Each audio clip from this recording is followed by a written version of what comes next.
Welcome back to Joe Stunner Boxing. I want to talk a little bit about Dennis McCann, who took a VADA test and failed for two banned substances, drostanolone and trembolone. I think the second one's called trembolone. Drostanolone and trembolone. Those are anabolic steroids. And obviously his fight with Peter McGrail was cancelled. McGrail fought a different opponent. Since then, McCann has, I think he's been dropped from the WBO world ratings. He was at number 3, I think, and they've told him that he will not be eligible for a couple of years to be ranked, although that can change depending on the evidence. They've invited him to give his side of the story, which of course he's entitled to do. That's the only fair thing to do. But it was interesting to read that the British Boxing Board of Control chief, Robert Smith, has confirmed that the board are looking into the activities of one Dr. Usman Sajjad. And this guy's previously worked with Tyson Fury and Conor Benn, both of whom have failed tests in the past. I mean, this guy is I think he's a registered GP, and following Benn's two adverse findings for clomiphene back in 2022, he went on a podcast and said you'd have to be an idiot to fail a drugs test in England, implying that drug testing in England, the UK, is feeble. Okay, fair enough. And then he went on to explain that microdosing techniques and fast-acting growth hormones can allow fighters to evade positive drug tests. Okay. So this guy, like I say, this guy's worked with Fury. He tested positive for nandrolone some years back. And we know all about Benn's situation. And, of course, he's been working with McCann. So, you know, let's say suspicions are rife. Let's put it that way. I'm trying to be diplomatic here, but no, why the hell should I be? Fuck it.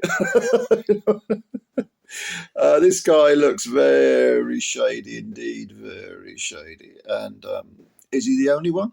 No, of course not. Of course he isn't. But the board are looking into him because he says, well, if you fail a drugs test, you know, you'd have to be an idiot. Well, I would say if you work with fighters that continually fail drug tests, you have to be an idiot as well.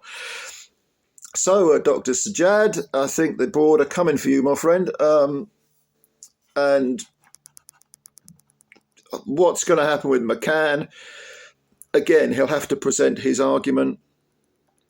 I think since he failed the test, I think Frank Warren's alluded to it, but hasn't really said anything. They're probably just gathering information and trying to come up with a strategy of how they're going to tackle this. Doesn't look good for McCann at all. I'd imagine a couple of years ban would be in place, 2 years maybe. But that's only a guess. And yeah, I mean, as I've said before, I'm not someone who says we should roll over for drug cheats.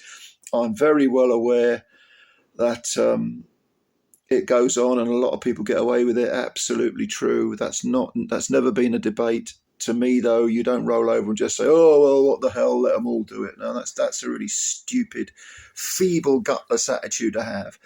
And I'm absolutely opposed to that. But having said that, and I've said this before in previous videos, there is no ultimate defeat and there is no ultimate victory.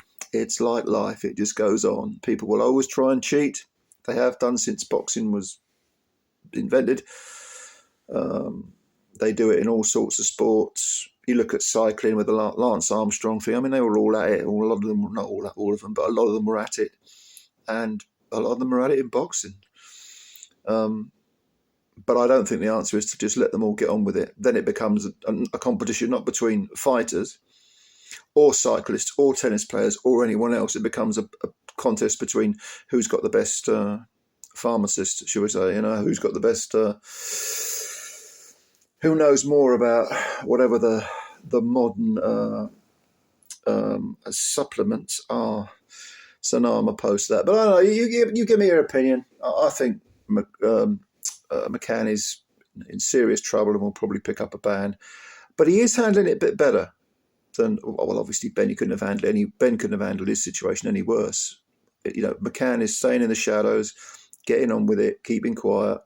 He's only 24 as well. So if he does get to even a 3-year ban, he's still got time to revitalise his career. And don't forget, people like Kid Galahad had drug bans, and Dillian White, obviously, and they went on to become very successful fighters. So let me know what you think. Comments below as always. And of course, you know what I'm going to say now, don't you? Subscribe to the channel, hit the like button, do all that good stuff, because it's your channel as much as mine and we want to promote it. So anyway, thank you very much. I always like reading your comments. I'll reply to as many as I possibly can. And until next time, bye for now.